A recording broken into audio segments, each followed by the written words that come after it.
Olá a todos. Nós vamos dar início agora a mais um debate online. Esses debates têm sido promovidos, na verdade, pela Comissão Nacional de Psicologia na Educação, dessa gestão do Conselho Federal de Psicologia. Esse ano já foram realizados vários debates, e esse debate de agora tem o seguinte tema: diversidade e relações étnico-raciais na escola. E para participar do debate, nós temos aqui a alegria de ter alguns convidados que eu vou apresentar a vocês. Aqui do meu lado direito, Walter da Mata. O Walter é graduado em Psicologia, formação de psicólogo, pela Universidade Federal da Bahia, é mestre em Psicologia Social pela mesma universidade, dedica-se aos estudos sobre psicologia social, psicologia e relações raciais e psicologia e políticas públicas. É membro da Comissão de Direitos Humanos do Conselho Federal de Psicologia, gestão 2014-2016, presidente do Conselho de Psicologia da Bahia, terceira região, gestão 2010-2013, e vice-presidente do Conselho Regional também de Psicologia da Bahia, terceira região, gestão 2007-2010. Coordenador do Grupo de Estudos de Psicologia e Relações Raciais da Unime, em Lauro de Freitas, desde 2002.12. Aqui do meu lado esquerdo eu tenho Simone Gibran Nogueira. Ela possui graduação em Psicologia pela Universidade Federal de São Carlos, mestre em Educação pela Universidade Federal de São Carlos e doutora em Programas de Estudos Pós-Graduados em Psicologia Social pela Pontifícia Universidade Católica de São Paulo, com Bolsa CAPES de doutorado sanduíche nos Estados Unidos. Atualmente está no pós-doutorado na Pontifícia Universidade Católica de Campinas, é pesquisadora do Coletivo de Salvaguarda da Capoeira de Campinas, trabalhou como professora titular da Faculdade Anhanguera de Jundiaí e formadora de professores da rede para a Lei 10.639, contratada pela Prefeitura Municipal de São Paulo. Tem experiência na área de psicologia, com ênfase em psicologia social, atuando principalmente nos seguintes temas: educação das relações étnico-raciais, pertencimento étnico-racial, capoeira Angola, psicologia africana e cultura afro-brasileira.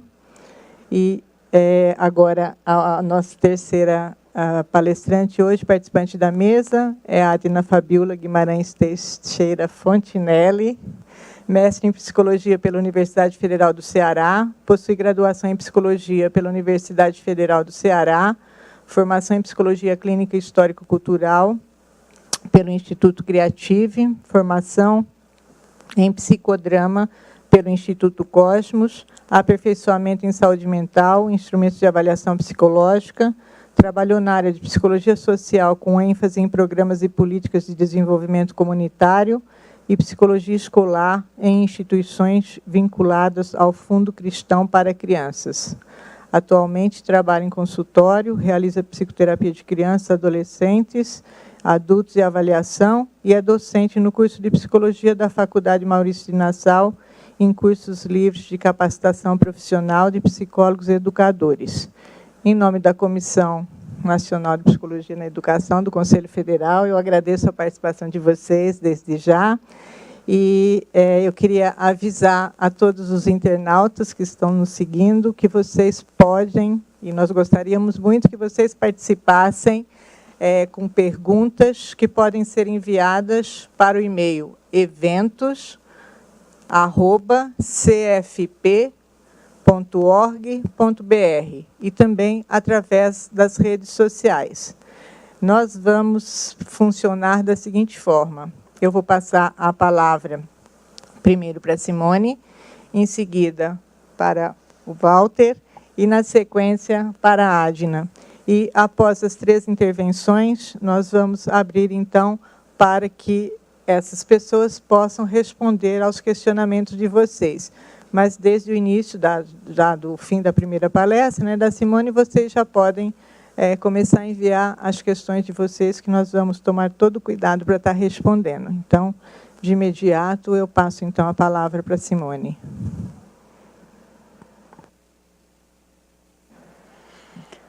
Olá, todas e todos que estão participando com a gente desse debate online.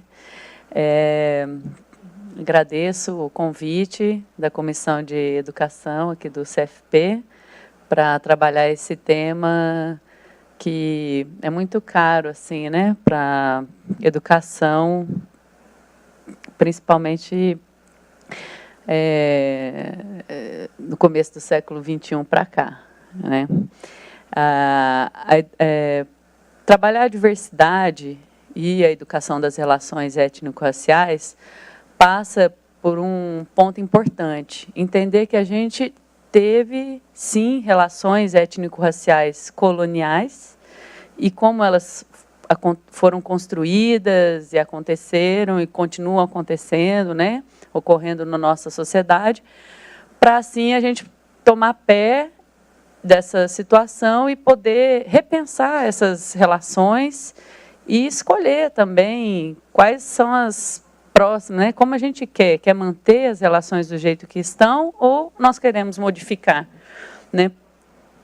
Se a gente tem um entendimento histórico sobre elas, a gente pode compreender que elas foram construídas, elas não se dão por acaso e nem sem uma intencionalidade específica, né? Esse debate é bastante importante, principalmente no âmbito das políticas de ações afirmativas, que são inauguradas pela Lei 10.639, em 2003. Outro marco legal importante é a Lei 11.645, e essas duas orientam, né, para a educação das relações étnico-raciais, o ensino de história e cultura afro-brasileira, africana e indígena em todas as escolas do país, né? E também, mais recentemente, em 2012, a lei de cotas, que reserva vagas, né, para cotistas de escola pública e cotas raciais para negros e indígenas, né? Então, dentro desse contexto das políticas de ações afirmativas que a gente faz esse debate, introduzir essas temáticas dentro do sistema formal de ensino é necessariamente promover novos processos educativos, né, e processos educativos diferentes e inovadores, exige aí então uma perspectiva de criar mesmo, né, um processo criativo, inovador, que tem que ser acompanhado e avaliado os resultados, né? No caso, a gente busca desenvolver esse trabalho para a promoção de relações mais democráticas, justas e igualitárias entre os diferentes grupos sociais da sociedade. E, então, portanto, necessariamente, quando a gente aborda relações étnico-raciais, a gente abre, sim, a possibilidade de transformação da sociedade. O ponto de partida, então, é a história e a cultura desses povos que foram silenciados, excluídos e marginalizados em todas as instituições sociais, mas nesse caso específico da educação, né? Então, partimos da constatação de que grupos étnico-raciais diferentes que compõem a nossa sociedade brasileira, eles não convivem em pé de igualdade. E essa desigualdade, parte dessa desigualdade, ela é promovida por uma ideia ou conceito que vem sendo trabalhado, que chama ideologia da supremacia racial branca. O que é isso? É uma ideologia que foi construída principalmente a partir do século XIX, no período do iluminismo europeu, né, que coloca brancos, né,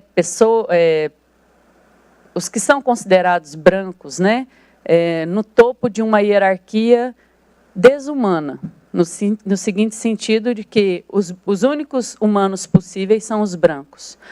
Os amarelos, vermelhos e negros são menos humanos ou nem humanos nesse processo histórico, né? São tratados e considerados dessa maneira. Então, é um processo de desumanização mesmo, produção de relações sociais desumanas. Essa hierarquia ela foi associada, segundo os pensadores do Conselho Latino-Americano de Ciências Sociais, a CLACSO, né? Eles vêm produzindo e Aníbal Quijano mostra, né, que essa hierarquia racial que classificou a população mundial, né, ela foi associada a diversos modos de organização social do trabalho.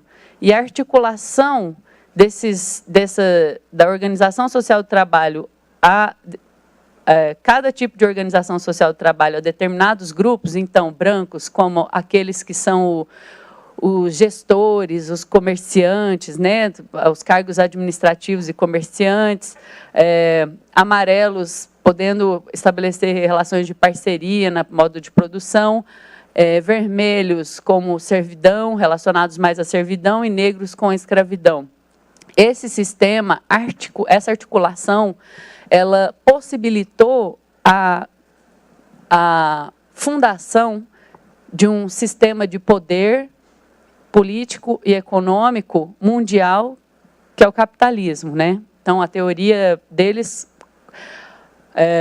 desenvolve nesse sentido, que eles chamam de colonialidade do poder, que depois, mais para frente na apresentação, eu vou falar um pouquinho, desemboca numa colonialidade do saber.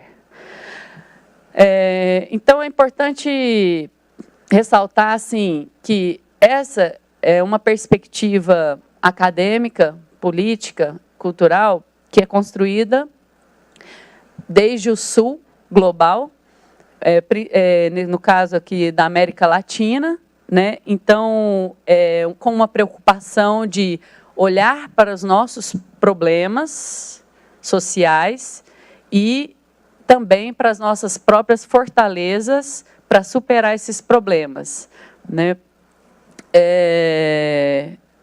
E isso, temos um autor na psicologia da libertação, Martim Baró, que pode apoiar bastante a gente nesse processo. Então, entrando na apresentação, no corpo da apresentação em si, né? Que educação das relações étnico-raciais nós tivemos, baseada nessa ideologia da supremacia racial branca? No período colonial, então, o período colonial começa em 1450, 1500, né, o colonialismo europeu pelo mundo, eles viajaram e conheceram diferentes povos, né, diferentes realidades, diferentes povos. O colonialismo europeu, todo mundo sabe, foi desenvolvido com um objetivo econômico, né, de enriquecimento dos colonizadores. E, nesse processo, eles não só exploraram e dominaram recursos naturais, como também fizeram o mesmo com recursos humanos nesses diferentes locais que eles se instalaram, né, os colonizadores. E, para dominar, precisa conhecer. Então, quando esse fluxo, né, dos colonizadores às colônias, esse fluxo que vai e volta, levavam não só os recursos naturais, mas também os recursos humanos. Então, hoje tem bastante referência que fala dos zoológicos humanos. Os zoológicos humanos da Europa eram muito famosos por volta de 1700, 1800, principalmente, 1800, 1900, até o século XX, 930, até aí tinha zoológicos humanos na Europa. Esses zoológicos tinham duas funções. Uma função de exibição desses povos exóticos, considerados selvagens e primitivos. Então, e além dessas exibições para a alta elite, né, eram também centros de pesquisa.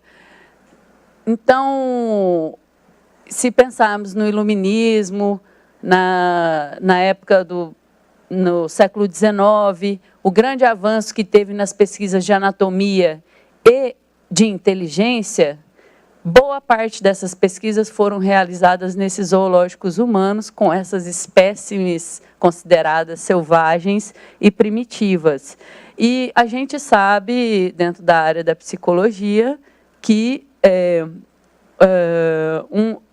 na história da psicologia, ela começa a se desdobrar enquanto ciência a partir das pesquisas de inteligência. E, então, essas duas histórias, elas estão, sim, entrecruzadas, e as bases fundacionais da psicologia enquanto ciência são marcadas, sim, por esse processo de produção de conhecimento das teorias e produção e geração das teorias racistas, né?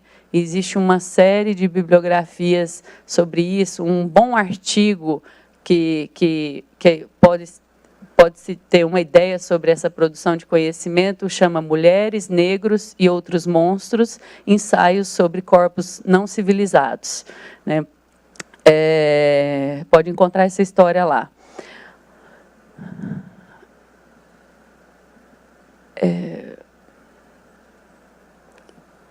Esses zoológicos humanos, eles duraram, então, principalmente de 1800 a 1930, então tem alguns cartazes que podem ser encontrados, inclusive, deu uma pesquisa Google online, cartazes de 1928, 1880, e você vê esses cartazes, eles estão escritos em francês, alemão, inglês, espanhol. E quem for pesquisar sobre os zoológicos humanos vai encontrar em todas essas, da Europa Ocidental, assim, principalmente, né? O que isso tem a ver com o debate das relações étnico-raciais? Essa produção de pesquisa sobre inteligência é a famosa perspectiva biopsíquica, né, que relaciona aspectos físicos com inteligência e moral, né, o desenvolvimento da inteligência e da moral. Então, tamanho de nariz, tamanho de cabeça, tamanho de genitália, cor de pele, textura de cabelo, foram relacionados com maior ou menor grau de desenvolvimento intelectual e moral, e isso justificou, então, a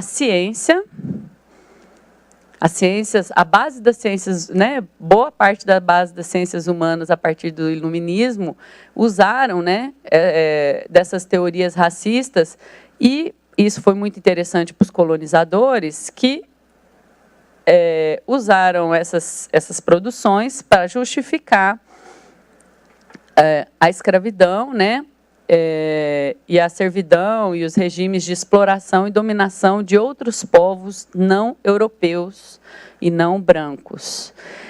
Então, dentro dessas produções, para além das relações étnico-raciais, mas esse não será muito o foco desse debate, eles construíram um modelo eurocêntrico, né, de ser humano.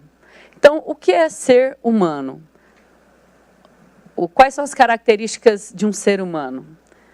Homem, branco, de classe média, descendente de europeu, heterossexual e inteiro, vamos dizer assim, eficiente, que não tem nenhuma deficiência, né?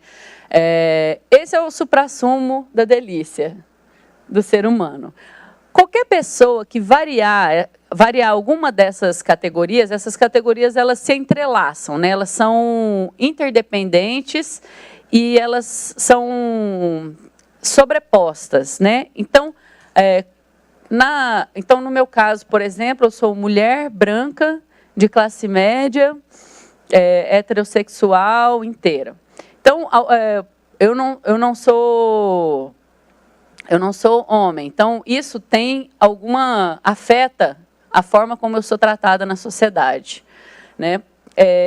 Uma mulher negra, homossexual, empobrecida, com alguma deficiência, ela acumula todas essas características se sobrepõem, e isso faz com que essa pessoa tenha uma experiência de vida de uma acumulação de diversas discriminações ao longo da sua vida, né? E isso impacta a sua subjetividade. Por que é importante estudar isso? Por que é importante entender esse modelo de humanidade? Porque um determinado modelo de humanidade vai reger a maneira como as relações sociais vão se dar e a resultante e a sociedade que vai resultar desse processo. Ora, esse modelo eurocêntrico está gerando essa sociedade que a gente tem.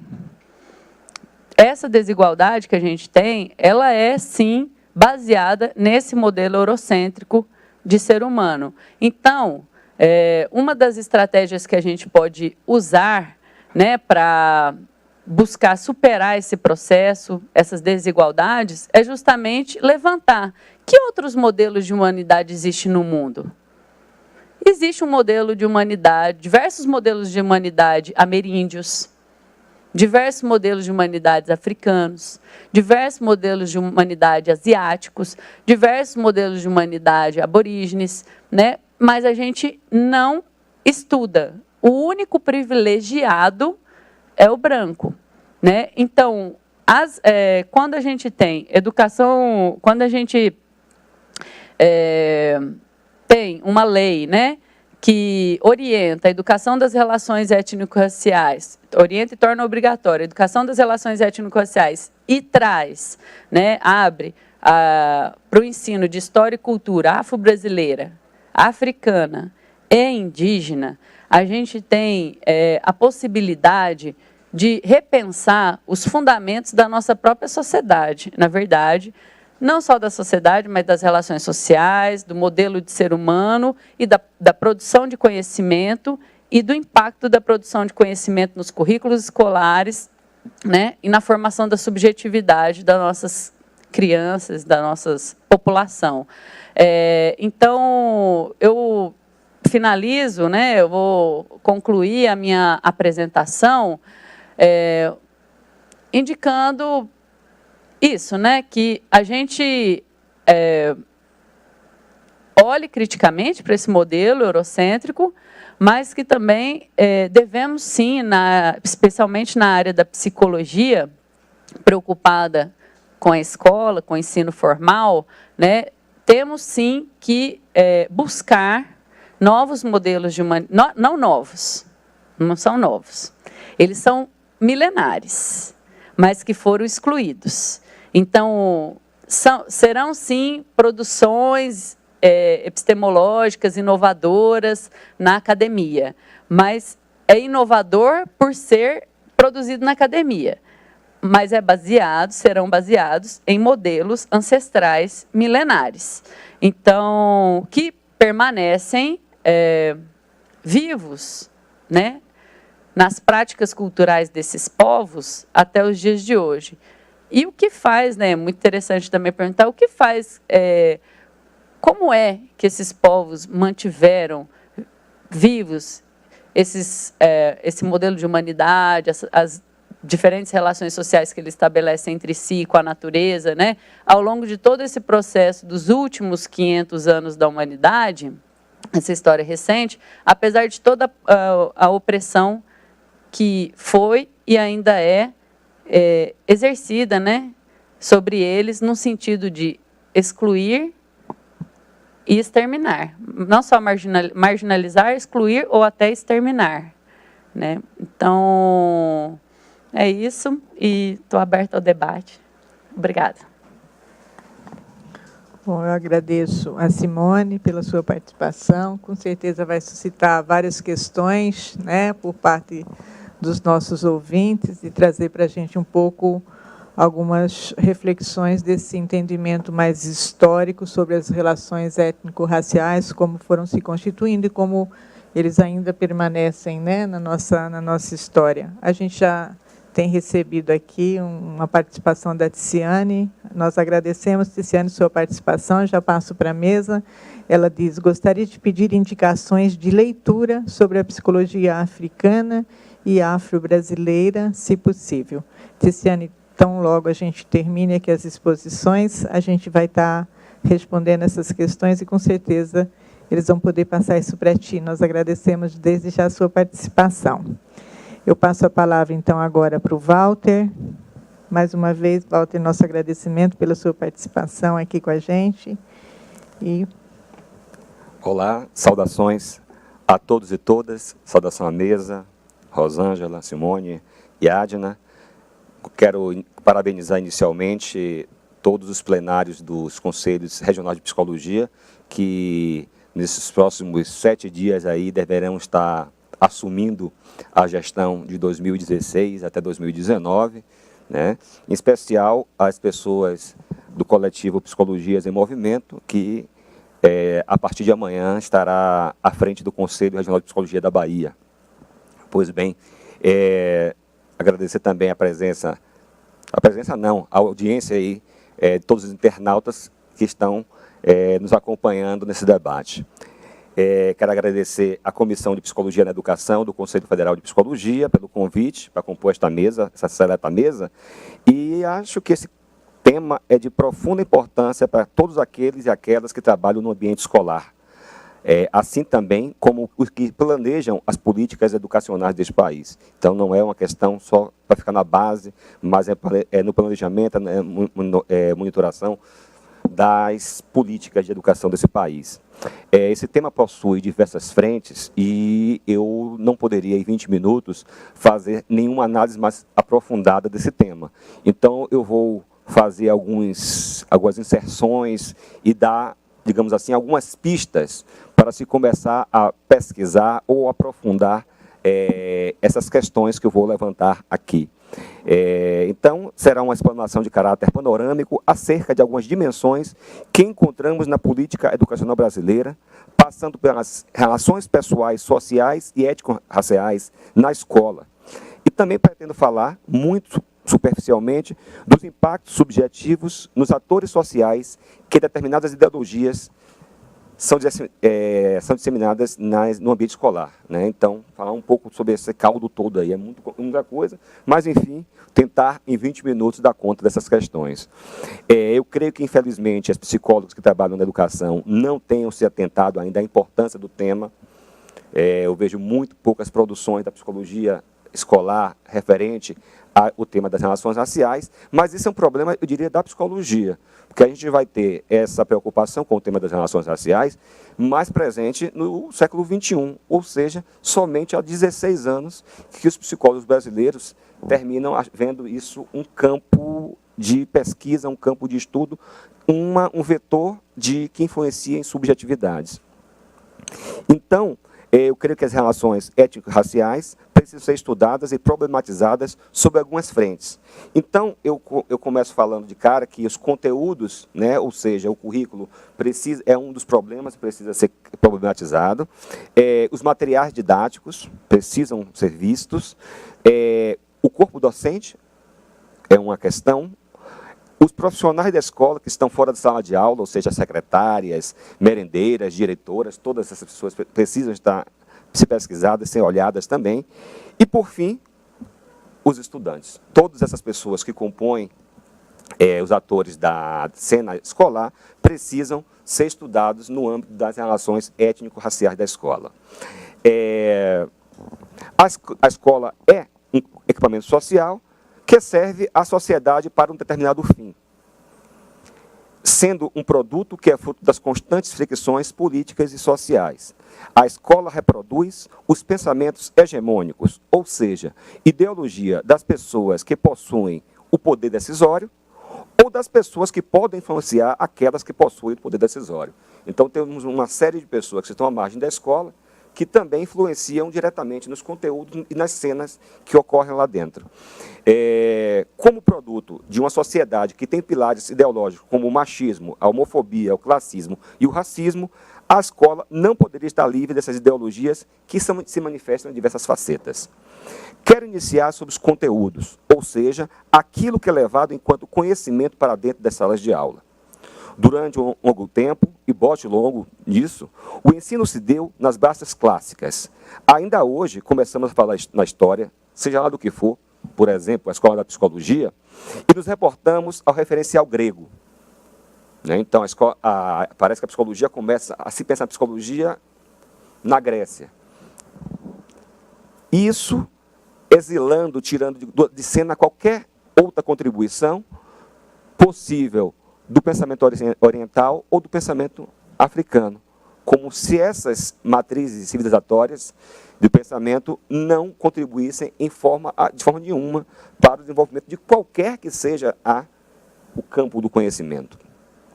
Então, a história do Brasil é contada a partir da chegada dos invasores portugueses, como se não existisse nenhuma espécie de civilização nessas terras, desprezando toda e qualquer contribuição indígena. O que dizer, então, dos antigos livros de estudos sociais que diziam que foi necessário trazer os índios ou os negros africanos para trabalhar no Brasil porque os indígenas eram preguiçosos? Então, eu mesmo aprendi dessa forma. Se importa os negros africanos para serem escravizados porque os índios eram preguiçosos. Então, era dessa forma que a gente aprendia nas escolas, os conteúdos. Tendo como principal amálgama a matriz civilizatória portuguesa, os conteúdos escolares brasileiros dão total destaque à cultura europeia em detrimento das demais culturas existentes no Brasil. Em destaque, termina por hierarquizar os saberes e, em corolário, os representantes dos mesmos. O branco, nesse contexto, torna-se aquele que traz o progresso, a civilização, enquanto indígenas e negros tornam-se sinônimo da selvageria e do atraso. As contribuições culturais dessas matrizes não brancas são consideradas de ordem do folclore, sua importância minimizada e muitas vezes ridicularizada e violentada. O continente africano é visto como local onde se ia buscar os escravos, uma terra sem história, sem civilização e, por que não dizer, sem humanidade. É uma história repleta de ideias europeias, distante do reconhecimento das inúmeras contribuições vindas do continente africano, cabendo aos indivíduos de pele negra o papel de escravos, atrasados, dominados e, quando rebeldes, derrotados. Esses conteúdos em nada contribuem para a construção de uma vida emocional sadia. Desenvolver uma identidade positivamente afirmada torna-se praticamente impossível para a criança negra, uma vez que as adjetivações destinadas a seu grupo étnico de referência são depreciativas. Sabe-se que o desenvolvimento das identidades pessoal e social está intrinsecamente atrelados aos processos de relações sociais. Se dá no processo dialético das relações do eu com os outros. São nessas relações cotidianas que as crianças observam semelhanças e diferenças com pessoas e grupos sociais que interagem. Dessa forma, o outro poderá vir a ser uma referência ou de oposição.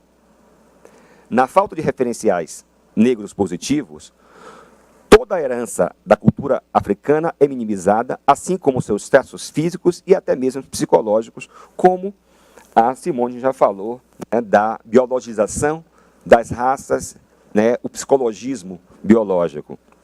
Então, o que resta à criança não branca é reivindicar um ideal de ego branco, pois é lá que encontra a beleza, a inteligência, a pureza e tantos outros adjetivos positivos. Outro ponto importante a ser observado nas relações na escola diz respeito ao corpo docente. Todas as pessoas constroem sua visão de mundo a partir dos meios de socialização e informação que estão disponíveis. Posso afirmar sem medo de estar cometendo qualquer conclusão leviana que os meios de comunicação, em especial a televisão, através de sua programação e de propagandas, insistem em colocar o negro em posições socialmente inferiores ou representem figuras estereotipadas. Sendo a escola um equipamento importante na veiculação de conhecimentos, a ação da professora ganha um papel diferenciado. É ela quem transmite, a partir da sua posição de autoridade central na sala de aula, conceitos que serão absorvidos pelos alunos e alunas como conhecimento científico, ou seja, o conhecimento verdadeiro. O problema é que, ao invés de desconstruir preconceitos, boa parte do corpo docente tem as seguintes opiniões, como apontou a pesquisa de Vera Figueira. O professorado reconhece a existência do preconceito racial na escola, seja entre os alunos, de professores em relação aos alunos, ou do corpo administrativo para com os alunos.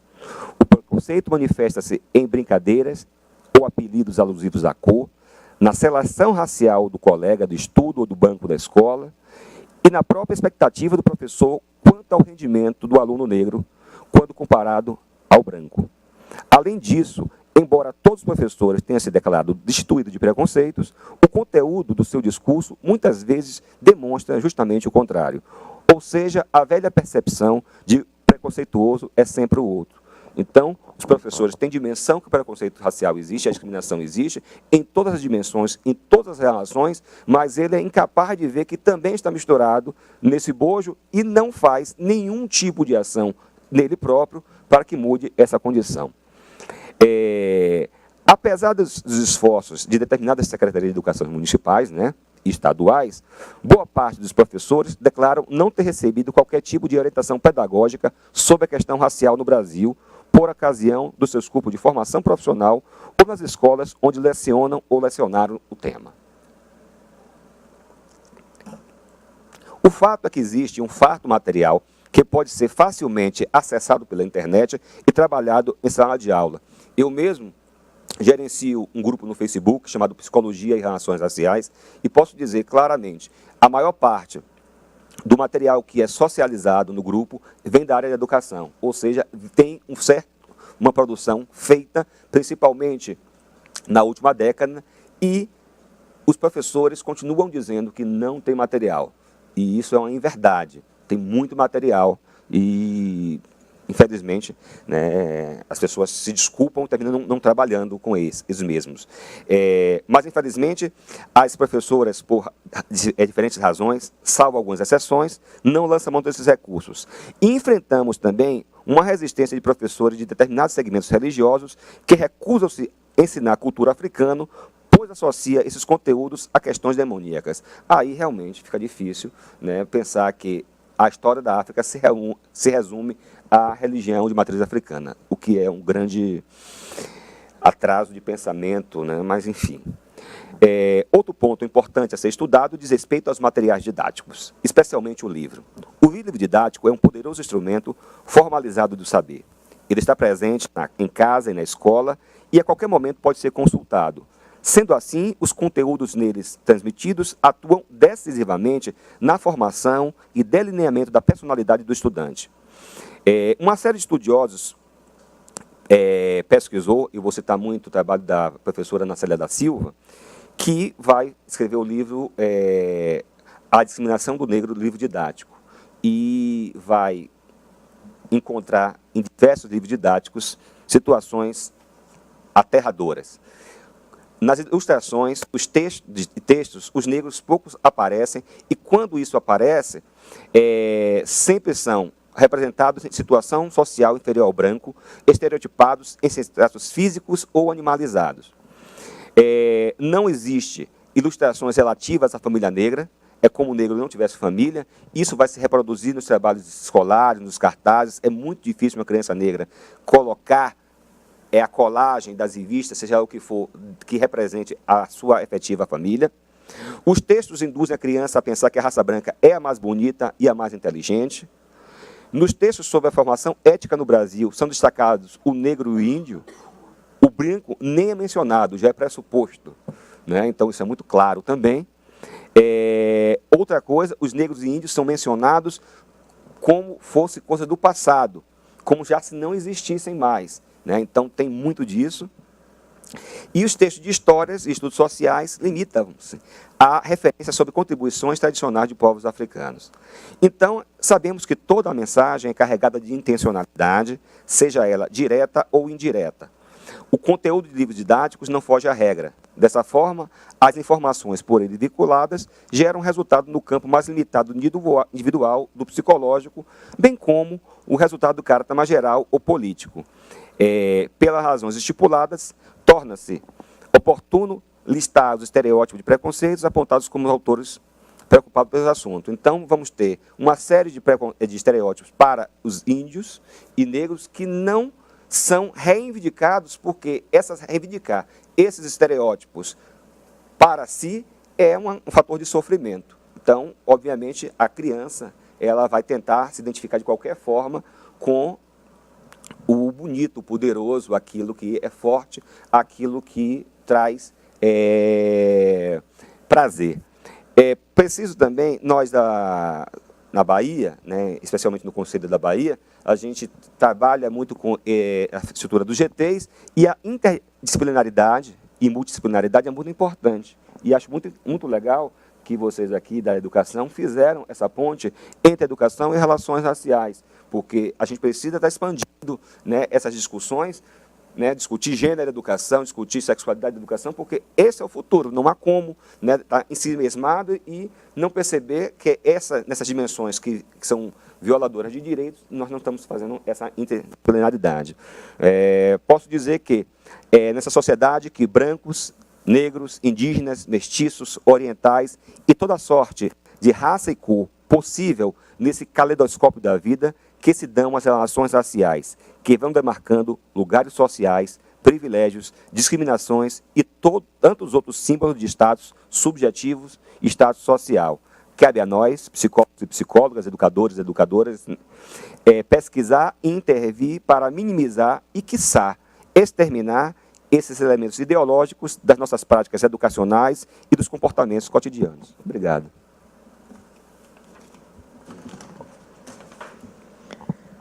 Muito obrigada, Walter, pela sua exposição, trazendo essas questões dos atores sociais, né, que participam nesse processo de educação de modo geral e como as relações étnico-raciais perpassam esses atores todos, né? Eu passo, então, a palavra agora para a Adna. Eu só queria fazer uma observação. Nós já recebemos aqui várias questões, mas eu vou pedir para as pessoas que estão nos acompanhando, além de agradecê-las, claro, que aguardem um pouquinho, que ao final das exposições a gente vai retomar essas questões. São algumas questões gerais, outras mais já direcionadas para as pessoas que já expuseram suas falas, né, seu trabalho. Então, eu peço para essas pessoas aguardarem um pouquinho. Eu vou passar, então, a palavra agora para a Adna. Olá, gostaria de cumprimentar os nossos colegas internautas que estão aí acompanhando o nosso debate, cumprimentar os colegas de mesa também, dizer que estou aqui em nome da Comissão de Educação de Psicologia, PSINAED, e aí estou incumbida, de falar desse desafio que já vem sendo debatido aqui num campo mais específico da prática da psicologia escolar e educacional, e os desafios que isso demanda para nós, enquanto psicólogos e psicólogas, no contexto da escola, nosso trabalho na escola. Eu venho acompanhando um pouco desse debate a partir também além de pesquisas, assim, de estudos relacionados à educação para as relações étnico-raciais, no contexto também da docência.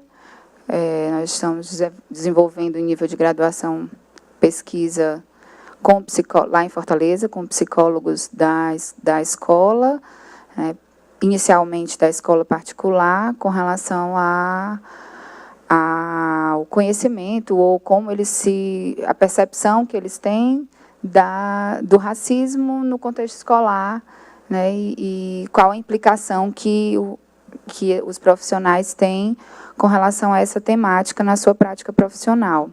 E também sou professora supervisora de estágio e temos também acompanhado algumas práticas de estágio no campo da educação para as relações étnico-raciais, no contexto da escola e de diálogo com os processos educacionais. Então, vou falar um pouco sobre essas práticas e essas vivências.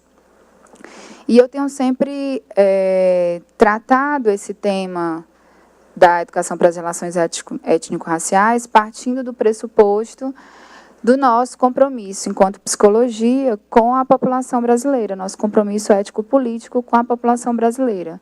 Né? Então, se nós estamos num movimento aí de bastante tempo, cada vez mais nos comprometendo com os processos de produzir uma psicologia para a realidade do nosso povo brasileiro, latino-americano, pautada no compromisso de libertação, de autonomia, né? Nós temos que considerar a realidade dos dados, inclusive, onde 53% da população brasileira se autodenomina negro ou parda, e isso é considerado como população negra. Então, para uma psicologia que se diz comprometida com o povo brasileiro, nós não podemos fugir do debate com relação ao racismo e à educação para as relações étnico-raciais implicada aí em todo esse contexto, né?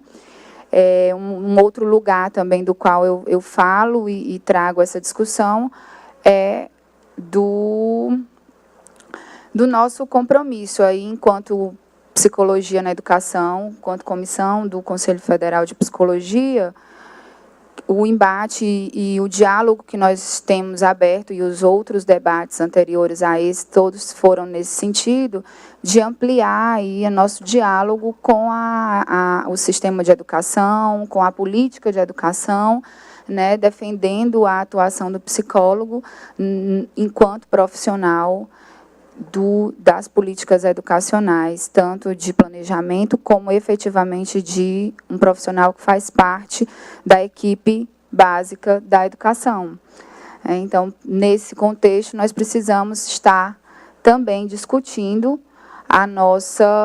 ao que está presente hoje na escola, que é o debate sobre a educação para as relações étnico-raciais.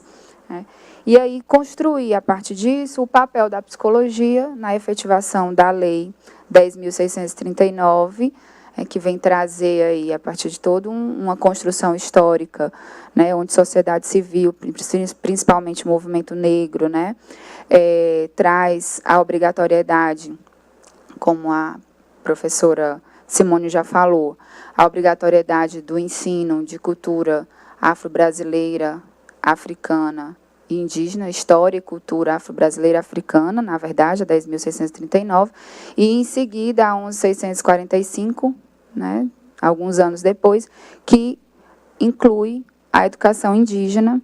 E nós, psicólogos, a responsabilidade que nós temos enquanto profissionais que estão debatendo as questões educacionais, qual o nosso papel na efetivação dessas leis, na prática e no cotidiano da escola, né?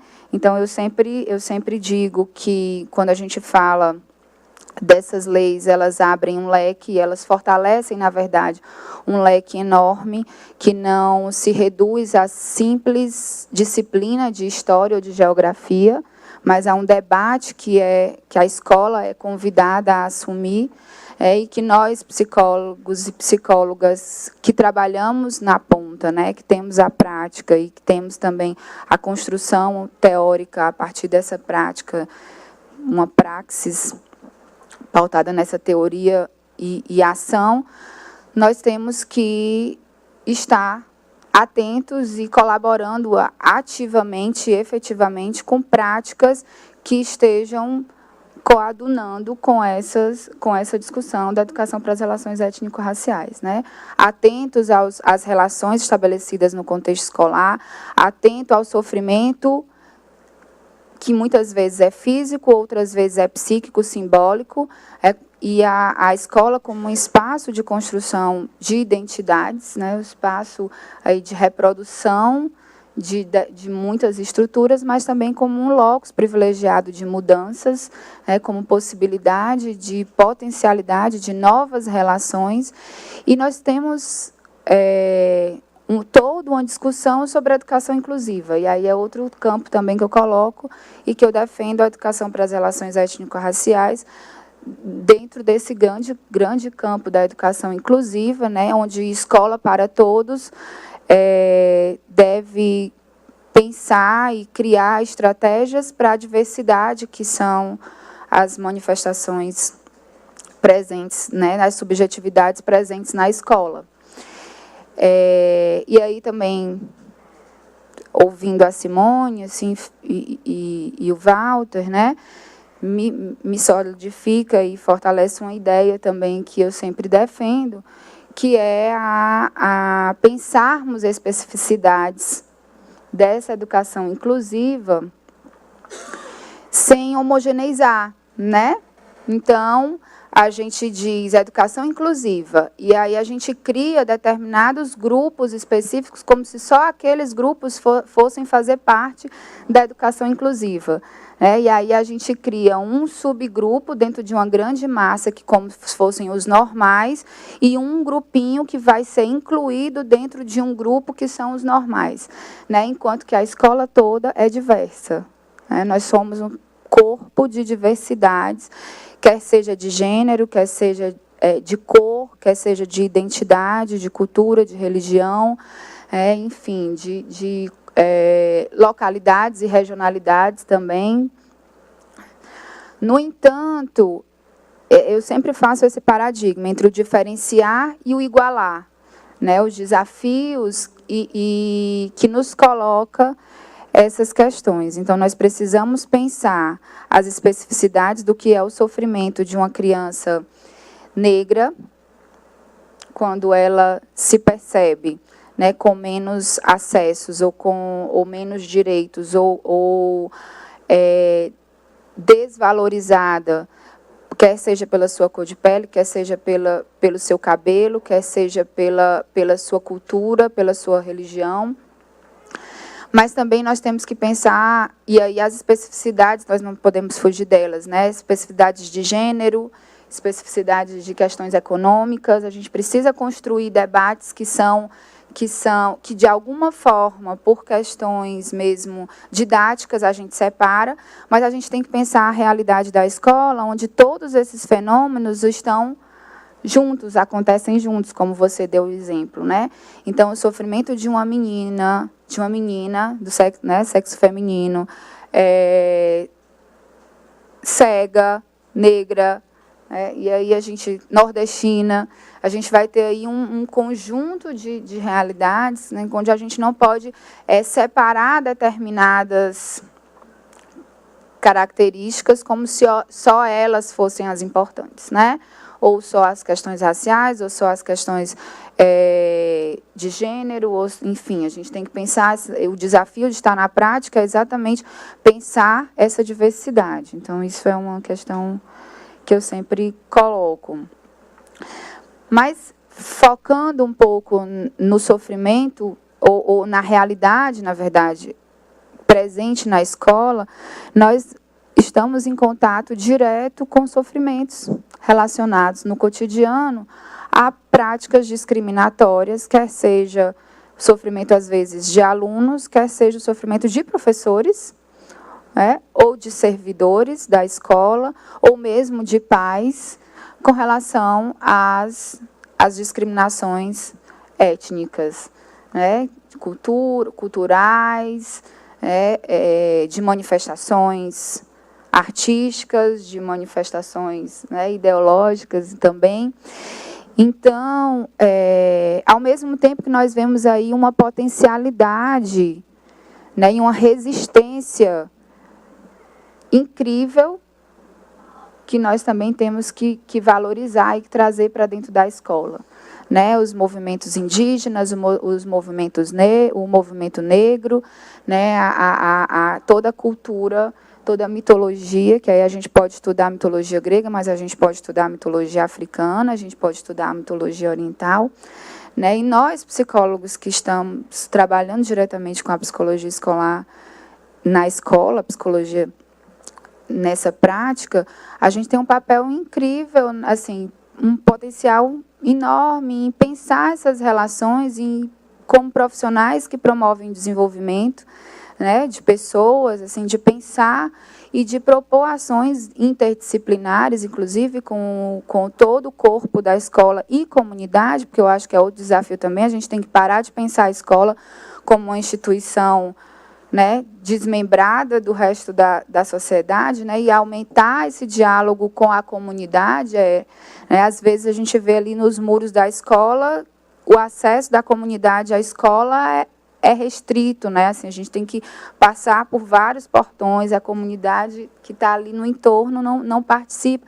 E quantas potencialidades, quantas manifestações culturais, artísticas tem ali na vizinhança da escola e que nós podemos trazer para esse campo para dentro da escola e irmos também para fora da escola, né? Assim, esses portões aí esses muros serem quebrados, expandidos, enfim.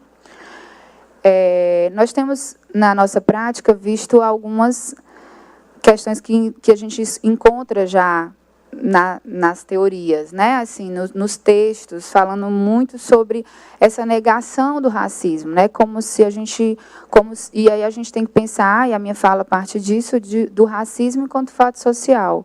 Ele existe, né? A gente pôde ver aqui os colegas que falaram antes, assim, ele existe, ele é uma realidade, mas a gente vê professores e corpo, né, de gestores da escola com um medo enorme de falar sobre racismo, né, de dizer é melhor nós não falarmos, é melhor quanto menos a gente falar, mais a gente vai promover igualdades. Se a gente estiver falando de racismo, a gente vai aumentar aí ainda mais as disputas de poder, as desigualdades, né? Então a gente tem um movimento muito frequente na fala das pessoas que fazem parte da escola, inclusive de colegas psicólogas e psicólogos, de negação da existência do racismo,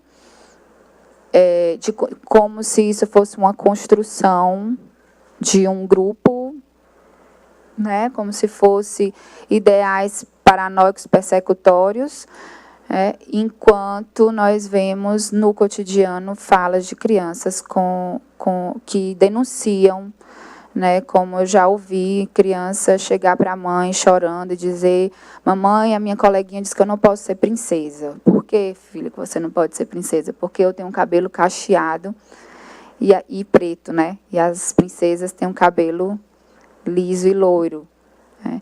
Enquanto nós vemos lá em Fortaleza uma colega que faz um trabalho com professoras, e aí a Prefeitura de Fortaleza disponibilizou bonecas negras, né, já dentro das políticas afirmativas, dentro já da obrigatoriedade da implementação da lei, disponibilizou bonecas negras para as crianças, e as crianças negras se recusavam a brincar com as bonecas negras, e quando se perguntava por quê, diziam: não, porque elas são feias. Quais são as bonecas bonitas? São as brancas, são as loiras, né? Então, assim, o que faz com que haja uma negação tão grande da própria identidade? E nós temos um papel fundamental enquanto profissão e enquanto construção de saberes teóricos, né? Então, assim, esse é o grande desafio que eu vejo colocado.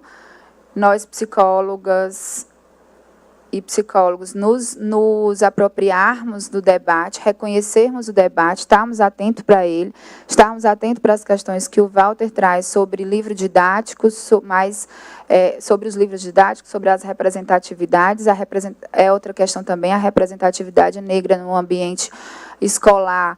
Pouquíssimos, você vê os cartazes que estão lá na escola, né, as divulgações, os informes, e você vê que o negro não é representado ou que o índio não é representado naquele espaço, né? E aí nós estarmos atentos tanto a esse racismo institucionalizado e criarmos estratégias de questionar, de colocar a reflexão, o debate, a construção de outras experiências, como também estarmos nos apropriando da temática, desenvolvendo a temática educação para as relações étnico-raciais, colaborando com a escolha de material didático, colaborando com a formação de professores e com o debate sobre o papel identitário, né, a construção da identidade e essas relações entre sujeitos da escola, promovendo o debate com a comunidade, com pais, com professores, enfim, assim, nós temos já um corpo teórico enorme da psicologia escolar educacional que sabe muito bem o que fazer no que diz respeito a esse nosso papel em olhar para as relações da escola, né, em pensar essas relações ampliadas e promover ações voltadas para essa prática. Então, a gente precisa se apropriar. E acho que a gente tem um papel fundamental na implementação da lei e numa realidade na qual a gente vive hoje, onde a gente tem aí defesas de uma escola sem partido, de uma escola sem ideologias, né? A gente vê um risco enorme, inclusive, de um desmonte dessa lei. E aí nós precisamos estar atentos, porque muitos psicólogos nem conhecem.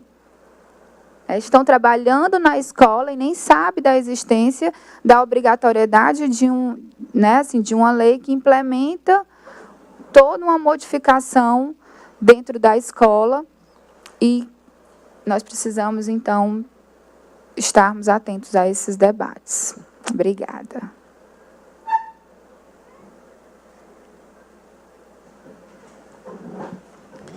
Bom, muito obrigada, Adna, por sua participação, pelas questões que você trouxe para, na verdade, rechear um pouco a nossa discussão aqui. E, então, agora, nós vamos iniciar com as perguntas dos internautas que estão participando. Já recebemos várias questões aqui. Eu vou estar lendo essas questões e passando para os colegas da mesa. Tem algumas que são gerais, que os três podem ficar à vontade para estar conversando com os internautas.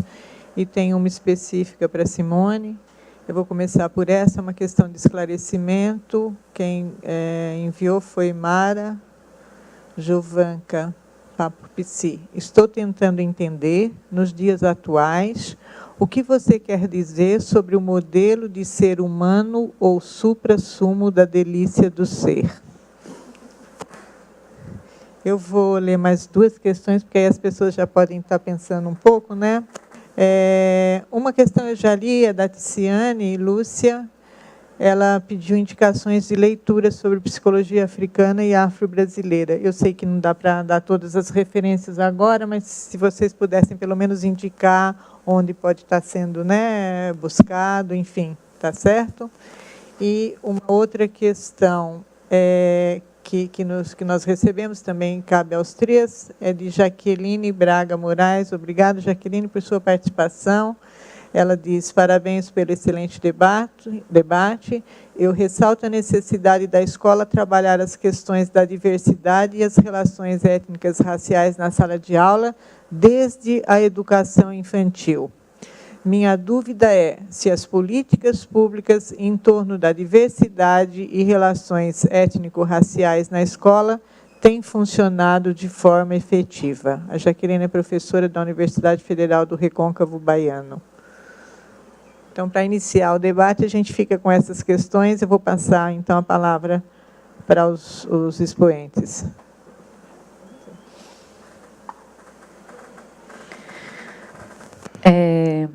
Então, respondendo à questão da Mara, esse modelo de humanidade que foi construído, então, seria o ser humano ideal, o homem branco, de classe média, caucasiano, né? O que isso significa nos dias atuais? Significa que eu, como mulher branca de classe média, entro no banco e não tenho a porta travada tantas vezes quanto uma pessoa negra. Eu posso entrar no supermercado e andar bem devagarzinho, analisando bem as gôndolas, que ninguém vai vir me acompanhar suspeitando que eu vou roubar alguma coisa do supermercado. Então, nos dias atuais, é isso que significa. Também, ou seja, então, quanto mais características que eu acumulo desse modelo, menos discriminações eu recebo nas relações sociais atuais, né? E aí, isso determina o quê? Determina, por exemplo, na área dos direitos. Então, os direitos humanos, os direitos sociais, os direitos civis, para os brancos, eles são vividos como privilégio. Então, a classe média, para brancos, né, esses que são considerados brancos, então, educação, saúde, são acessados não como direitos, mas como privilégios. Por quê que eu estou fazendo essa reflexão? Porque quanto menos características as pessoas acumulam em relação a esse modelo de humanidade, mais discriminações elas sofrem, mais perseguições, marginalizações, exclusões e, inclusive, extermínio, né? Então, qual é o real acesso da população, das maiorias empobrecidas, negras, à saúde, educação, trabalho, moradia, né, condições de saneamento? Se você for olhar, realmente, os direitos deles parece que valem tanto quanto eles são considerados por esse modelo de humanidade. São subdireitos, subcidadania, são tratados pela sociedade, nas relações sociais, efetivamente, como subcidadãos, ou nem cidadãos. Vide nosso grande problema social do extermínio da juventude negra. Não tem algo que mata mais nesse país do que ser um jovem negro. Ao ser um jovem negro andando na rua, você está fadado a ser assassinado, principalmente por policiais. Então, é disso que eu estou falando. E só emendando sobre a questão das referências sobre psicologia africana, principalmente, eu tenho um blog, Psicologia Africanidades, lá tem alguns caminhos, algumas referências, né, eu fiz uma tese de doutorado que sistematiza processos históricos, políticos e os principais conceitos filosóficos e psicológicos da psicologia africana. Então, dá para acessar e ter uma ideia aí para buscar um caminho, né, sobre isso. Obrigada. Bem, na linha dos referenciais teóricos, bibliografia, eu sugiro também o blog da professora Roberta Federico, psicóloga carioca, que trabalha com psicologia africana, pessoa fantástica, acho que é muito interessante. Tem um livro também que é organizado pela professora Elisa Larkin Nascimento, que é Afrocentricidade, que é da coleção Francofa, volume 4, que você também pode encontrar alguns textos de psicologia africana, principalmente escrito pelo professor Wade Nobles, que é uma grande referência mundial sobre o tema. E eu vou também sugerir, caso você tenha Facebook, Ticiane, você entra no grupo de Psicologia e Relações Raciais, só tem 2, né, e os 2, um é grupo de estudo, o outro é o grupo geral, né, esse aí acredito que você possa entrar, e na seção arquivos tem uma série de livros, artigos, teses, dissertações, que podem ajudar bastante. E também o Conselho Regional de Psicologia da Bahia criou um guia de referência de referência biográfica de psicologia e ações raciais. Está na 2ª edição, embora a última edição de 2010, se não me engano, está um pouco defasada, mas lá também tem uma série de referências em PDF, você consegue baixar esta cartilha, esse manual, e tem uma série de referências nesses assuntos. Agora, respondendo à professora Jaqueline, né, da UFRB, eu também concordo que a educação para a diversidade tem que se dar desde a infância. Só que todas essas questões que eu estava falando aqui, elas atravessam desde a escola, a pré-escola, até o nível superior. Essas leis, né, da cultura africana, afro-brasileira, ela deveria ser discutida até mesmo nas faculdades, nos cursos de psicologia, por exemplo. É obrigatório. E se nós fizermos um estudo, uma análise de como isso atravessa o conteúdo das relações raciais no curso de psicologia, eu posso dizer que isso é incipiente. Eu posso falar nas faculdades que eu ensino, né, ou que ensinei, basicamente eu era a única voz. Então, as pessoas se recusam, ou por ser uma zona de conforto, ou por não acreditar. Então, tem uma série de questões que fazem com que, justificativas, que as pessoas evitem esse tema. Né? Então, Jaqueline, acho que não está sendo efetivo. O que a gente vê muitos casos da imprensa onde professores se recusam, principalmente professores religiosos. No caso do Amazonas foi emblemático, né, da questão da intolerância religiosa dentro do ambiente escolar. Então, eu acho que as políticas elas precisam ser mais monitoradas e cobradas, porque leis que não são monitoradas e não são cobradas, elas são esquecidas e engavetadas. O Facebook, Psicologia e Relações Raciais, Jorge Cruz, tá certo? Tá lá na Facebook. Com esse nome só tem o Grupo de Estudo de Psicologia e Relações Raciais e Psicologia e Relações Raciais. Então, esse segundo, Psicologia e Relações Raciais, você pode clicar e certamente alguém vai te adicionar. E vá na seção arquivos. Tem muita coisa já.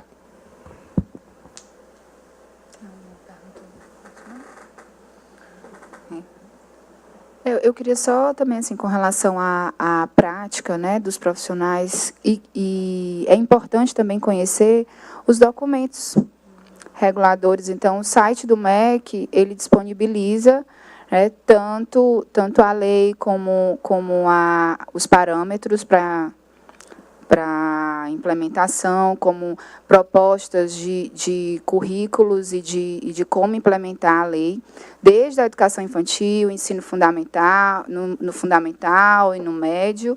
Né? Então, são documentos muito ricos, todos disponíveis em PDF. E aí, fora isso, a gente também tem hoje várias editoras que têm publicado tanto livros, né? Assim, e aí na capa dos livros didáticos já tem livro didático de acordo com a Lei 11.645.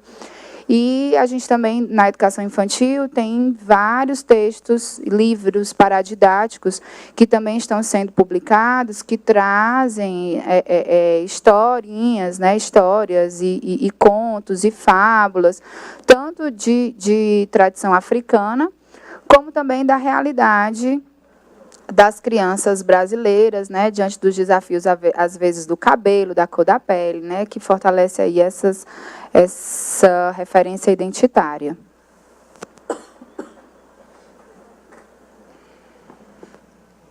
Bom, eu vou fazer mais um bloco de questões, então. Tem uma questão aqui de Karina Adriano. Ela diz, gostaria de saber como solicito palestras para a escola que a minha filha estuda.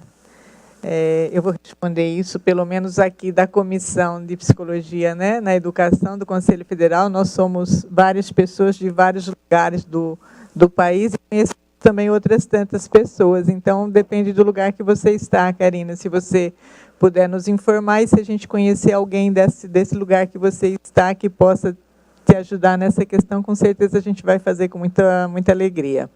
E a sequência da pergunta dela é, a professora de História diz que ela precisa seguir cronograma e para os 6º e 8º anos não falam referente à história do negro. Como é isso? Ela não pode mudar nada ou acrescentar? Ela sempre tem problemas referente à raça negra. Também gostaria de saber para os professores se esses cursos e atividades são dados em cursos para os professores. Tem uma questão aqui que eu acho que o pessoal conselheiro pode ajudar na discussão, na resposta. É de Márcia Maria da Silva. O debate sobre relações raciais teve significativos avanços. No entanto, ainda vivemos um apartheid social. Como o Conselho Federal de Psicologia pode ajudar para que este tema seja mais observado nas instituições de ensino? Não só o Conselho Federal, como os conselhos regionais também, né? Uma outra questão geral que veio do Sebastião, muito obrigada também, Sebastião. Ele diz: parabéns pela iniciativa sobre o tema. Diante dos desafios atuais na educação, como podemos nos inserir no mundo da educação, sabendo que ainda o psicólogo no ambiente escolar é desejado, em muitos casos, somente no viés clínico? Vou repetir a questão. Como podemos nos inserir no mundo da educação, sabendo que ainda o psicólogo no ambiente escolar é desejado, em muitos casos, somente no viés clínico? E uma questão ainda nessa mesma linha, desse bloco: meu nome é Débora, Débora Tiara Ferreira, gostaria de saber quais as intervenções que o psicólogo pode realizar nas escolas em relação ao tema diversidade e relações étnico-raciais na escola. Acho que tem algumas questões, né, que, na verdade, quase todas elas que eu falei agora, todos podem participar. Tem algumas mais pontuais sobre a atuação do psicólogo. Em relação ao conselho, a gente vai estar respondendo. E aí eu vou passar, então, a palavra para os colegas da mesa. Vocês fiquem à vontade, quem quiser estar respondendo. Claro. Eu não vou primeiro. Adina?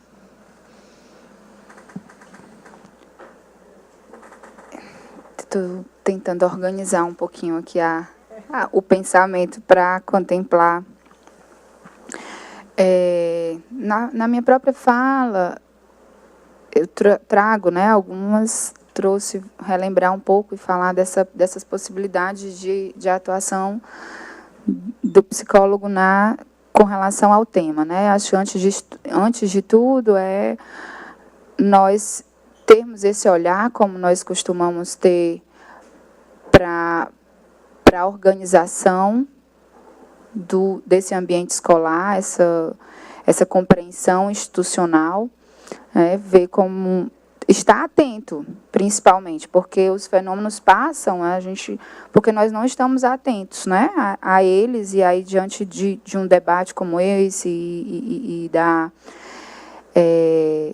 forma como impacta os colegas, assim, a partir de hoje, eu tenho certeza que, para quem está assistindo, vai olhar com outros olhos a sua prática e estar mais atento, se não estava, a essas relações, como elas se dão no contexto escolar. Então, assim, um primeiro passo é estar atento para entender quais são qual é a estrutura dessa escola, como ela lida com as questões étnico-raciais, se ela lida, se tem espaço, né, para essas questões, e começar a problematizar isso com todo o corpo escolar, como eu disse, né, assim, com professores, com gestores, com os próprios pais. Isso é um ponto.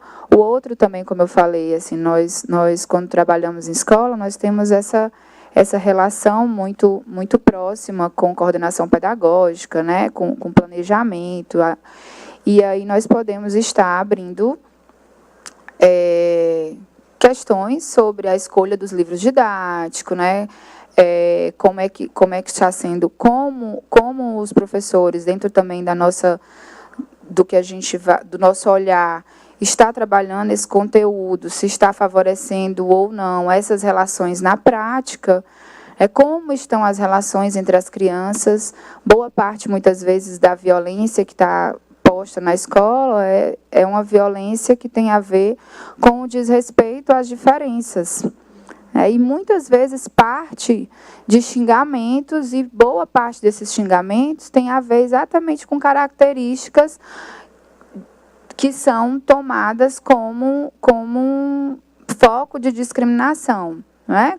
Tanto étnico, como também de gênero, de religião, né? Enfim, de características cognitivas. Então, assim, estar atento a essas relações, como nós costumamos trabalhar as relações na escola, e olhar e escutar e propor ações que façam um embate também às questões étnico-raciais.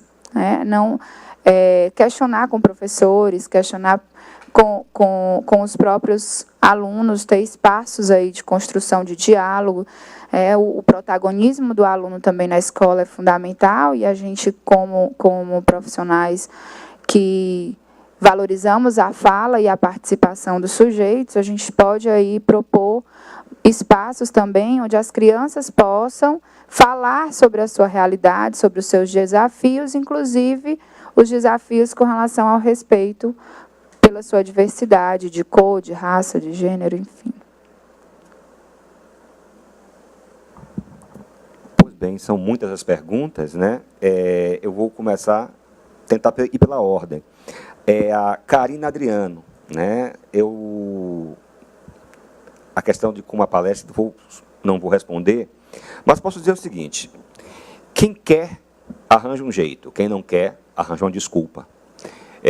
A professora que não quer, da 8ª série, né, que não quer discutir o tema das relações raciais dentro da sua série, ela está achando uma desculpa, porque é obrigatório que o tema seja transversal em todas as disciplinas, em todas as séries. Eu, por exemplo, enquanto professor de psicologia, até mesmo quando eu vou dar testes psicológicos, né, eu vou falar sobre relações étnico-raciais. Porque tenho que se falar. Então, é aquela história. Quem não quer, arranja uma desculpa. A formação continuada é uma premissa hoje do Ministério da Educação. Então, eu posso dizer que existia, infelizmente, esse atual governo federal extinguiu a SECADI, né, e temos alguns retrocessos violentos, né, em relação a isso, como a Secretaria de Promoção da Igualdade Racial, a CEPI, também, ela sofre uma extinção. Então, nota-se claramente que este governo que aí está, ele não tem compromisso, né, com essas questões, né? Então, isso é um problema, mas o fato é que existem diversos programas, eu não sei exatamente qual o seu estado, a Karina, mas provavelmente tanto o Estado quanto o município, né, deve ter programa de formação continuada, e estas questões, elas são caras, né, no sentido de ser importante para os municípios. Quanto a Márcia Maria, que fala um pouco do papel do Sistema Conselhos, eu posso dizer que, dentro da perspectiva do Sistema Conselhos, né, eu estou aqui no Sistema Conselhos desde 2005, me aproximei um pouco mais, eu posso dizer que é algo que é meio intermitente, né? Houve o maior boom no ano de 2002. No ano de 2002, nós tivemos o Prêmio Monográfico Arthur Ramos, nós tivemos uma série especial da revista Ciência e Profissão, e eu poderia dizer um marco histórico, a Resolução 18 de 2002. Então, foi uma série de situações que colocaram em pauta o tema das relações raciais no Sistema Conselhos. Na Bahia, em 2005 é criada a Comissão de Direitos Humanos, e logo depois o GT de Psicologia e Relações Raciais, que existe até hoje, produzindo bastante. É vontade política. O Conselho Federal de Psicologia, por exemplo, elencou para a Comissão de Direitos Humanos que o eixo da psicologia e relações raciais fosse algo de extrema importância, um dos 4 pilares que nós discutimos. E eu sou uma das pessoas que faço parte da comissão, assim como a professora Cida Bento, né? São 2 nomes de referência nacional discutindo, e tem uma série de iniciativas. Tem debates online e também haverá o curso do Orienta Psi. Então, eu posso dizer que a função dos Sistema Conselhos, primeiro, é trazer isso para a pauta do dia a dia. Se for possível, criação de GTs, eu acho que tem GTs específicos em algumas cidades, estados, para discutir a questão indígena com uma forma mais pertinente, mas eu digo, estados como a Bahia, Rio de Janeiro, Maranhão, São Paulo, desculpa, não pode ter fora do seu escopo de direitos humanos o GT de relações raciais. É uma negligência, né? Desculpa aí quem não tem, mas infelizmente esses estados precisam, efetivamente, discutir porque o racismo é um vetor de sofrimento psíquico. Sebastião, como se inserir no ambiente escolar? Eu posso dizer o seguinte, Sebastião, tem uma série de iniciativas, eu recebo abaixo-assinado quase toda semana para se colocar psicólogo na escola, né? E eu tenho um medo enorme, né? Um pouco desse psicólogo da escola, que é o seguinte, que psicólogo é esse? Para fazer clínica? Para medicalizar? Para diferenciar? Então não é esse papel. Então eu acho que e boa parte dos psicólogos que estão fora dessas discussões querem ir fazer o modelo clínico da escola, que eu sou contra. Então, se for por isso, e nós também, aqui, toda a comissão da educação aqui do Conselho Federal dizendo aqui que é contra. Então, eu digo, primeiro, é fortalecer a categoria no discurso, saber qual é o nosso papel dentro da escola. E dizer às pessoas que, olha, infelizmente, nós não queremos fazer isso. A mesma coisa, eu diria, os psicólogos organizacionais têm que começar a dizer às empresas, olha, eu não seleciono por boa aparência, eu não discrimino negros, eu não discrimino gordinhas, né? Porque esse papel não é nosso. A resolução 18.002 não deixa de discriminar ninguém, né? Então, é refletir como o código de ética, ele nos atravessa e nos impede de determinadas práticas. Então, Sebastião, eu acho que é dialogar com a sociedade, dizer qual o papel realmente do psicólogo na escola, que não é esse de medicalização, de biologização, de estereotipação das pessoas. E papel da escola... Não, acho que a Débora, já falei isso, Débora e Sebastião, eu acho que as suas perguntas se casam. É assim que eu penso. Bom, eu também quero comentar, de uma forma geral, assim, para mim é muito caro essa questão do modelo de humanidade, porque ele rege a produção científica, ele rege a produção científica que vai influenciar o currículo escolar, que vai formar a subjetividade dos nossos cidadãos e orientar nossas relações sociais. Então, é gravíssimo, eu acho, assim, essa perspectiva eurocêntrica de ser humano. E aí independente da área, psicólogo, professor, né? Eu tenho trabalhado com formação de professores para a Lei 10.639, e eu falo para os professores, dentro da perspectiva de Paulo Freire, que ninguém educa ninguém. Cada um educa a si mesmo, uns com os outros. Também, esse processo, a forma como nós fomos ensinados a lidar uns com os outros, principalmente pelo sistema formal de ensino, que é onde diversas pesquisas, aí, Eliane Cavaleiro e várias outras pesquisas na área de educação mostram que a minha de mestrado também mostra isso, é dentro do sistema formal de educação que as pessoas negras descobrem o que é ser discriminado.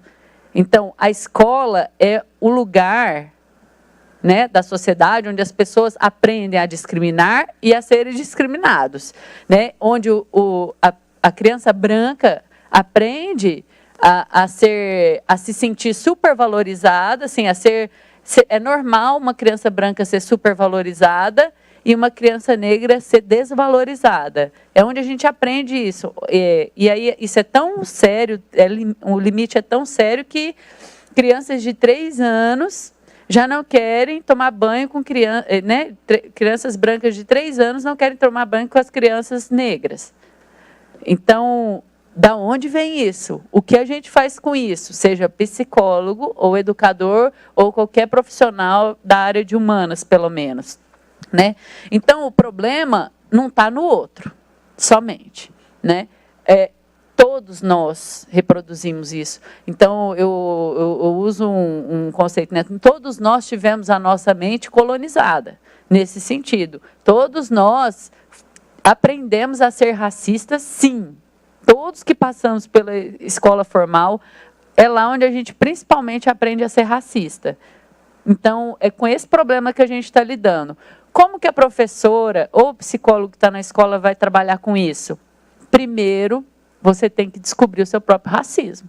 E você tem que lidar com ele. E você vai ver, se é uma pessoa branca, não é fácil. E aí as diretrizes curriculares nacionais para a educação das relações étnico-raciais, o ensino de história e cultura afro-brasileira, africana e africana, né, que é o parecer CNE-CP 003 de 2004, né, ele aborda essas questões, é um documento importantíssimo para a implementação da Lei 10.639, e ele fala, as pessoas brancas, elas têm que desenvolver uma consciência negra. Os brancos, eles não precisam assumir o legado de exploração dos seus antepassados, mas tem sim que assumir um compromisso de transformação dessas relações, senão ele será um racista convicto. Mesmo que falar, não sou racista. Não será, em suas atitudes. Né? E a gente sabe aqui na psicologia que quando você pensa que é uma coisa, mas você faz outra, tem alguma disfunção aí. E no racismo é isso. Aqui no Brasil, todo mundo sabe que o Brasil é um país racista e tem relação, e conhece um monte de pessoa racista, mas eu não sou racista. Ah, é sim. Porque quando você for estudar, e aí tem que estudar, não tem outra forma de você quebrar o seu próprio racismo se não for estudando. Então, quando você vai estudar, você vai se transformar e vai ver que não é fácil quebrar o seu próprio racismo, porque cotidianamente ele está sendo reforçado na escola, em todas as instituições sociais, governo, escola, mídia. Então, sim, combate ao racismo, ele é cotidiano na vida de cada um de nós. E os professores que passarem por essa autorreflexão e se comprometerem e se transformarem, elas vão saber como é difícil e quais são os caminhos que podemos percorrer e aí sim ajudar as crianças, ou os jovens, ou os outros adultos a percorrer esse mesmo processo.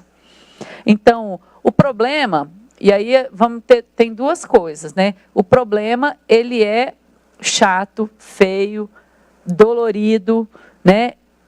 Complexo, e a gente precisa entender esse problema das relações sociais, das relações étnico-raciais.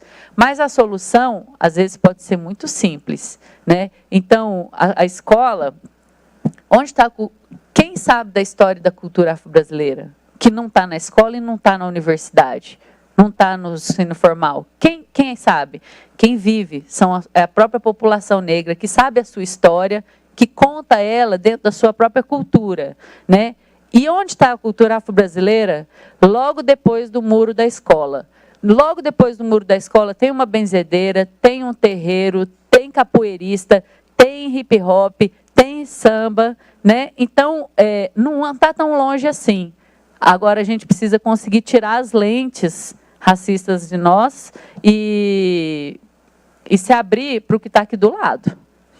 Só isso, obrigada. Só vou fazer mais alguma observação em relação à questão da Márcia, que os colegas já falaram.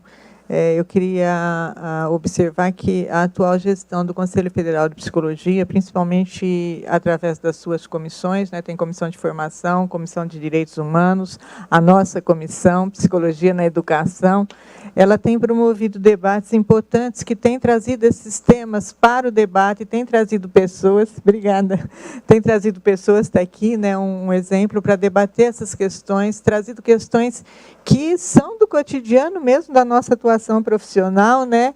E eu convido vocês, inclusive, a consultarem, né, o site da Piscina Ed. Nós somos essa comissão e a gente tem aqui um folheto que foi entregue para os conselhos regionais para distribuir para os psicólogos. Tem eixos de atuação, exercício profissional, formação profissional, inserção no campo, né?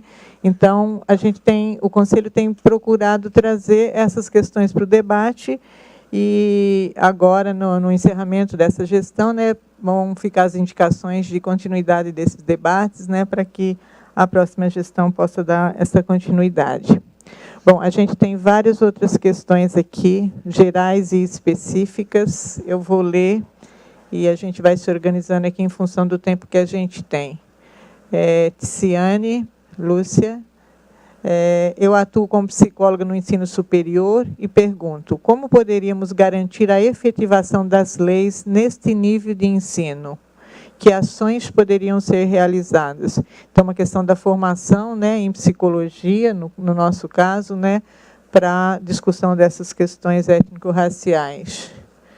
Depois, uma pergunta do Jorge Cruz. Por onde poderíamos começar a trabalhar a questão do currículo na perspectiva da educação das relações étnico-raciais? Eu acho que algumas dessas questões já foram abordadas por vocês, mas se tiver alguma questão mais pontual que precise ser retomada, né, eu acho importante.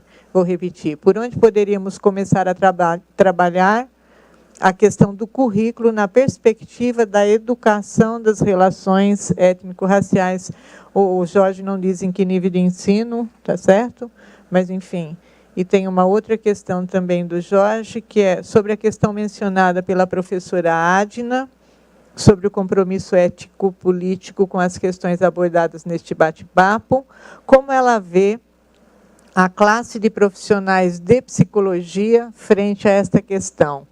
Há um envolvimento coletivo ou ainda é algo de algumas psicólogas?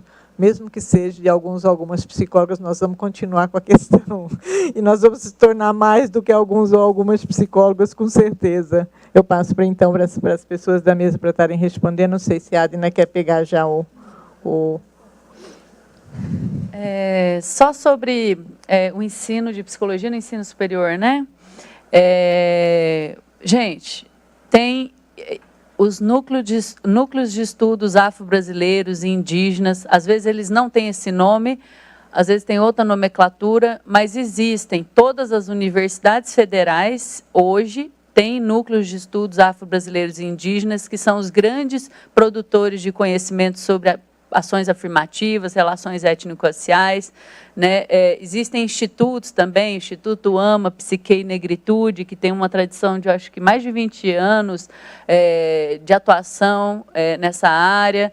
Tem o CERT, que também é uma ONG que tem pelo menos umas 2 décadas de atuação nessa área. Então, tem que fazer parceria.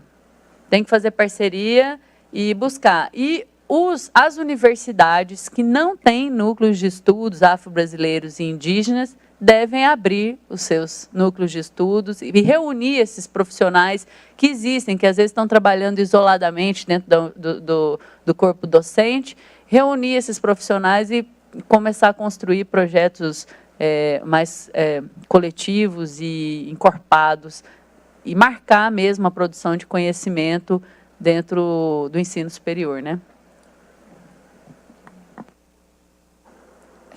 Como é o nome da colega que fez a pergunta sobre o ensino superior? Pronto. Assim, eu entendi também que a Ticiane estava comentando sobre a prática dela como psicóloga no ensino superior.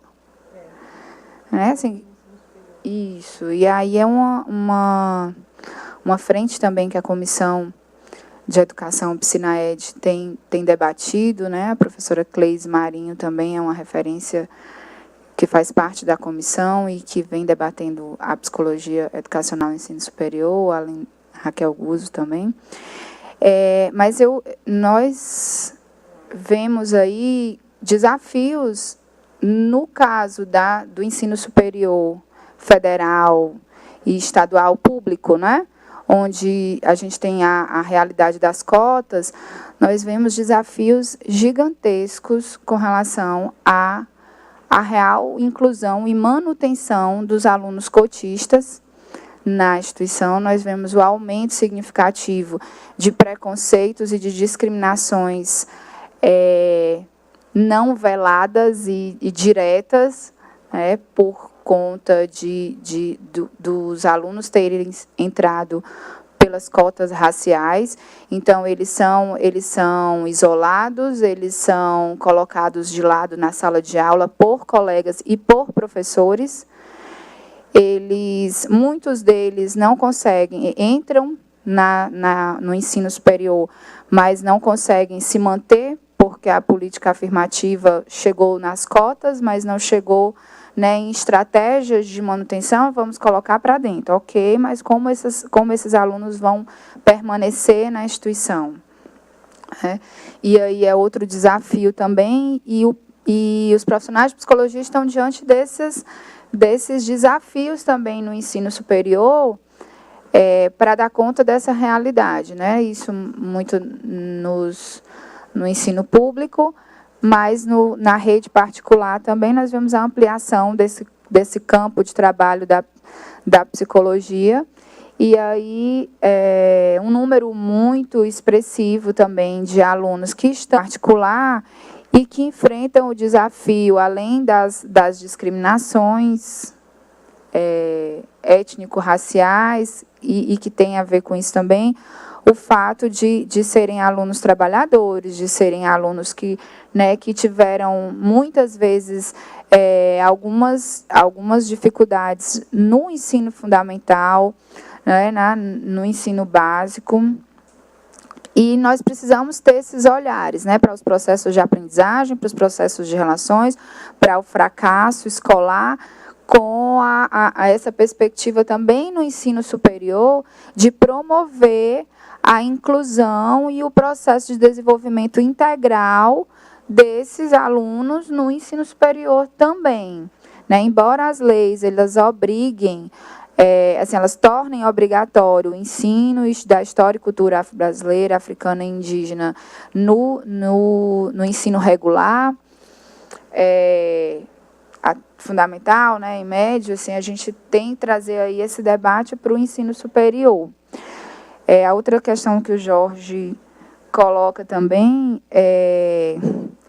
nós continuamos no desafio de sensibilizar e de promover o debate sobre o compromisso ético-político da categoria. Então, nós continuamos acreditando que os movimentos eles têm uma historicidade, né? Que à medida que a gente mobiliza e vai promovendo espaços e diálogos, a gente vai conseguindo ampliá-los. Então, é uma realidade mesmo, acho que o Jorge coloca aqui, inclusive, como constatação, né? De que nós ainda não tem ainda tanto envolvimento coletivo com relação ao tema, mas a ideia da gente é promover esse envolvimento e ampliar esse envolvimento da categoria como psicólogos, né? Lá nas instituições de ensino também, da qual eu faço parte, os alunos não passam por toda a sua formação sem discutir, a não ser quando eu trabalho a temática nas disciplinas ou nos estágios, e aí uma das vezes que eu estava trabalhando na temática, chegou no final na aula, os alunos foram saindo, né? E um dos alunos disse assim: professor, eu acho que essa é a única vez na vida da formação, a gente já está no final da formação, que a gente falou sobre racismo, e a gente já não tem essa oportunidade na formação, mas nossos próprios colegas não valorizam isso, né? Então, assim, na verdade, uma realidade nossa, além de categoria, povo brasileiro, né? Assim, a gente está nesse desafio. Okay. Eu só vou fazer uma observação aqui. Eu fiz a observação de que o Jorge não tinha indicado qual é o nível de ensino. Ele pergunta por onde poderíamos começar a trabalhar a questão no currículo, da perspectiva da educação, das relações étnico-raciais. Ele mandou uma outra observação que diz respeito à educação básica. A gente tem um tempinho ainda para encerrar, então eu vou passar agora para o Walter responder essas questões. Aí o Walter já inclui, então, essa questão da observação que o Jorge nos enviou. Obrigado, Jorge. Bem, não sei nem se eu vou terminar ou começar com a de Jorge, tá? Mas, enfim, eu posso dizer o seguinte: as leis já existem. Não é novidade, gente. Isso aí são leis, até certo ponto, com mais de 10 anos. Então, não há novidade. A legislação existe, mas volto a dizer que quem quer dá um jeito, quem não quer dá uma desculpa. Imagine que a professora da escola da filha da Karina disse que na 8ª série não pode. Certo? Então, O que falta, efetivamente, é desejo político e desejo pessoal. Me preocupa, por exemplo, o avanço da ideologia da escola sem partido. Porque o que pretende é detonar, acabar o pouco que se conquistou. Voltar ao ensino clássico, né? Voltar a esse espectro. Que um dos problemas do Brasil é o mito da democracia racial. Que é engraçado que, ao mesmo tempo que o brasileiro diz que existe discriminação e preconceito racial, mas ele não tem. Então, onde se encontra os racistas desse país? Porque ninguém se reconhece enquanto. Esse é um problema. Aí tem um outro problema, que é que não existe pretos e brancos no Brasil, são todos mestiços. Né? E, por ser mestiço, todo mundo tem um pé na cozinha, tem um pé não sei aonde, na senzala. Aí fica difícil, gente. É um monte de desculpa esfarrapada para botar debaixo do tapete toda essa sujeira que nós vivemos. Então, isso é preocupante. Então, o que acontece? Primeiro, implementar efetivamente, se você é professora, Ticiane, né, eu acho que é conversar efetivamente com o colegiado do curso, coordenação do curso. Sei que isso nas particulares é quase uma utopia. Eu sou professor de particular e sei disso. Mas faço o meu trabalho de formiguinha das particulares. Então, acho que é responsabilidade do pessoal. Obviamente, você vai fustigando aqui, fustigando ali e consegue trilhar alguns caminhos. Mas acho que, primeiro, sensibilizar a coordenação. É engraçado, aos alunos das escolas particulares, eu sempre digo, olha, vocês são contra as cotas, vocês, né, que são muito contra as cotas, os alunos das faculdades públicas são contra o FIES, que também são ações afirmativas. Então, cada qual é contra aquilo que está te ofendendo. Então, muito cuidado, né, porque os alunos de FIES e ProUni são cotistas de alguma forma, no sentido que está tendo políticas públicas de incentivo para eles estarem nesses lugares. Então, antes de jogar pedra no telhado dos outros, na vida, olha a sua, porque estão querendo tirar. E já vemos agora o recrudescimento do governo federal no aditamento do FIES. Ou seja, são ações afirmativas que estão sendo rapidamente dilapidadas, exterminadas por esse governo do Michel Temer. Né? Um recado, acho que eu dou a todo mundo. Né? A psicologia se constituiu, né, como uma profissão da elite, pela elite, para a elite, com um arcabouço teórico puramente europeu ou norte-americano, que vai ler, de certa forma, com certa consistência, a burguesia brasileira. Porque o paradigma é uma burguesia que os teóricos viram enquanto um modelo, né, de humanidade. E, obviamente, essas pessoas não estão preocupadas com estes seres que estão chegando agora. Aqui a psicologia está chegando agora. Porque a psicologia de políticas públicas é coisa nova. CRAS, CREAS, CAPS, é tudo muito novo. É uma nova população. E aí que a gente tem que pensar o seguinte, gente. Se a gente não pensar nas relações raciais enquanto algo para ser estudado, nós vamos desinstrumentalizados para essas pessoas. Imagine na escola que os conflitos étnico-raciais se dão no corpo da própria escola. Do que o professor negro vai sofrer, que a merendeira vai sofrer, que os alunos negros vão sofrer, os indígenas também, as gordinhas, os que usam óculos, os deficientes, e vocês não estão preparados para isso. Eu sugiro, para começar, leiam os estudos sobre branquidade, que nada mais é do que a consciência do branco, de ser branco, e dos privilégios decorrentes dessa pertença. Comece a se trabalhar. Porque aí vocês vão ver. Na tese de doutorado da psicóloga Lia Weiner Schuckmann, ela pergunta ao mendigo branco, o que é ser branco? E ele diz para ela, é poder cagar no shopping. Ele sabe que a brancura dele possibilita a entrada no shopping sem o segurança barrar. Coisa que, provavelmente, o mendigo negro sabe que não pode. Então, se um morador de rua sabe que ele tem privilégios por conta da sua cor, todos os outros sabem. Agora, diz que não sabe por narcisismo, obviamente por conveniência. Eu nunca vi ninguém de nível superior dizer: eu não quero ser especial, não, porque eu tenho nível superior. Eu quero ficar no meio do pessoal que é privilégio ficar. Então, desculpa, acabar com essa hipocrisia. As cotas existem para tudo que é canto. Agora, infelizmente, para quem não precisa, na maior parte das vezes. É assim que eu penso. Bom, eu gostaria de agradecer mais uma vez. Nós estamos chegando ao final do nosso debate. Eu queria agradecer aos internautas, queria agradecer aos colegas que estão aqui no auditório da Comissão Nacional de Psicologia na Educação, a Adina, Simone e Walter, mais uma vez.